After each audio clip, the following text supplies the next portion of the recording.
نہیں دیندہ پل وچ تار جو منگو سو چولی پاوے جو منگو سو چولی پاوے کردہ نہیں انکار کلندر میرا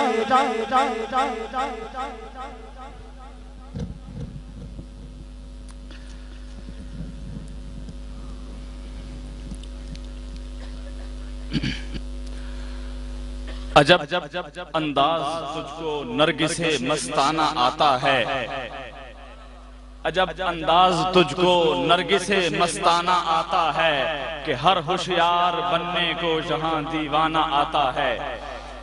کوئی زاہد ہو واعظ ہو بے توانا آتا ہے وہی مسجد سے اٹھ کر جانب میں خانہ آتا ہے عجب انداز تجھ کو نرگس مستانہ آتا ہے اور حقیقت میں نگاہیں دیکھ لیتی ہیں حقیقت کو سمجھتے ہیں محبت والے آداب محبت کو چھپا سکتے نہیں کثرت کے پردے رنگ وحدت کو اور زمانہ کیا سمجھ سکتا ہے اس کے کفر الفت کو کہ نظر بت میں بھی جس کو جلوہ جانانہ آتا ہے زمانہ کیا سمجھ سکتا ہے اس کے کفر الفت کو نظر بت میں بھی جس کو جلوہ جانانہ آتا ہے اور کری ہے دیر میں وہ سجدہ ریزی این مستی میں مجھے کافر لگے کہنے مسلمانوں کی بستی میں اور نظر آتی نہیں کچھ اپنی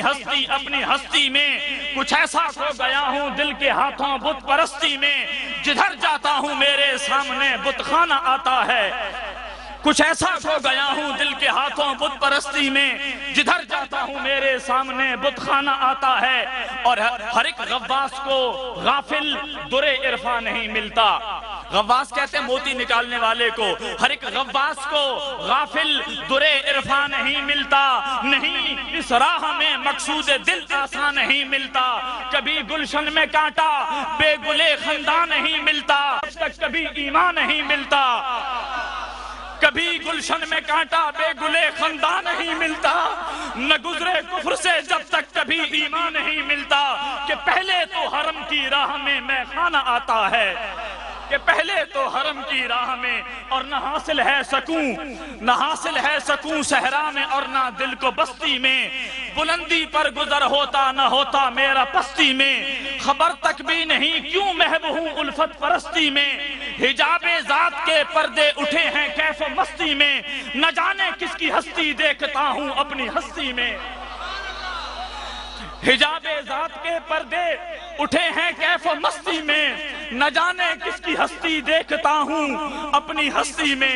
اور سرکار کہ میں ہوں وہ رند میری زندگی میں خانے میں گزری یہ جو سال سے 12 سال ہو گئے 14 سال ہو گئے اس در پر آنے والوں ذرا سنو تو صحیح انجام کیا ہے میں ہوں وہ رند میری زندگی میں خانے میں گزری میری عزت کیا کرتے تھے صوفی زاہد و متقی اور میری تربت پہ آ کے خود یہ ساقی نے دعا مانگی خدا بخشے بہت اچھی گزاری میں پرستی میں میری عزت کیا کرتے تھے صوفی زاہد و متقی میری عزت کیا کرتے تھے صوفی زاہد و متقی میری تربت پہ آ کے خود یہ ساقی نے دعا مانگی خدا بخشے بہت اچھی گزاری میں پرستی میں اور تھے پنہاں آتش فرقت کے سینے میں بہت شعلے یہ اگلی بات اب وہ فراق ختم ہو گیا تو تے پنہاں آتش فرقت کے سینے میں بہت شعلے نظر تھی 4 سو میری فرشتے لے کے جب پہنچے اور ذرا سے وہاں سے خودی کو دیکھ کر جنت میں یوں بولے یہ کافر کیوں چلا آیا مسلمانوں کی بستی میں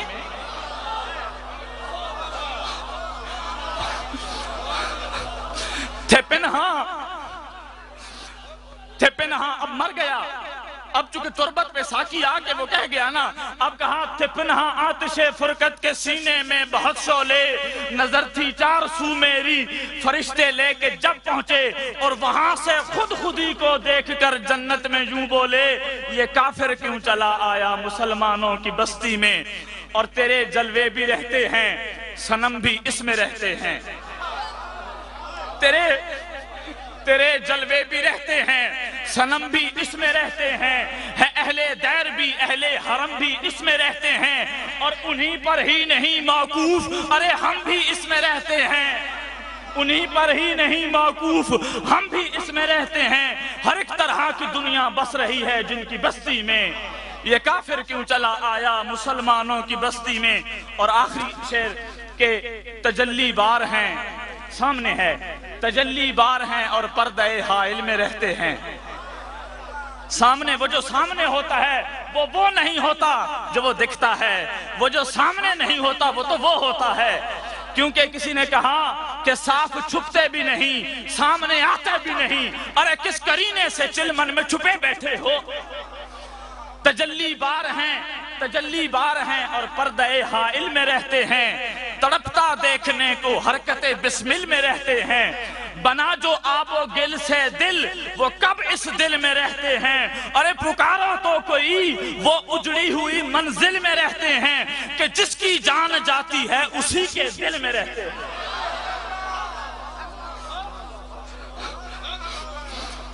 تجلی بار ہیں اور پردہ حائل میں رہتے ہیں، تڑپتا دیکھنے کو حرکت بسمل میں رہتے ہیں۔ بنا جو آب و گل سے دل وہ کب اس دل میں رہتے ہیں، ارے کہ جس کی جان جاتی ہے اسی کے دل میں رہتے ہیں۔ اور ادھر عشق جفا جو ہے ادھر حسن جفا پرور، ادھر عشق جفا جو ہے ادھر حسن جفا پرور، لگاوٹ کا یقین اس کو وفا کا ہے انہیں باور، اور تصور نے دکھایا معجزہ تصویر سے بڑھ کر، خدا رکھے محبت نے کیے آباد وہ منظر، میں ان کے دل میں رہتا ہوں وہ میرے دل میں رہتے ہیں۔ میں بلا تاخیر ملتمس ہوتا ہوں محترم جناب علامہ غلام ربانی تیمور صاحب سے، آپ شاگرد رشید ہیں پروفیسر ڈاکٹر علامہ محمد طاہر القادری صاحب کے، آپ سے میں ملتمس ہوتا ہوں کہ آئیں اور مختصر وقت کے لیے، آج کے آپ علامہ ہیں اور بہت ماشاءاللہ اللہ پاک نے آپ کو بڑے علم و معرفت۔ نحمدہ ونصلی ونسلم علی سیدنا و مولانا محمد رسولہ النبی الامین الحنین الکریم الرؤوف الرحیم، اما بعد فاعوذ باللہ من الشیطان الرجیم، بسم اللہ الرحمن الرحیم۔ انما یرید اللہ لیذہب عنکم الرجس اہل البیت وَيُطَهِّرَكُمْ تَطْهِيرًا۔ صدق اللہ مولانا العظیم وصدق رسولہ النبی الکریم۔ محترم و مکرم پیر طریقت جان محفل سید محمود الحسن شاہ صاحب خاکی دامت برکاتکم، جملہ علماء و مشائخ اعظام اور نہایت ہی خوشبخت حاضرین محترم، اللہ رب العزت کا شکر ہے کہ جس کی توفیق سے آج ہم سب عرس امام حسین علیہ السلام کی اس عظیم الشان تقریب میں جمع ہیں۔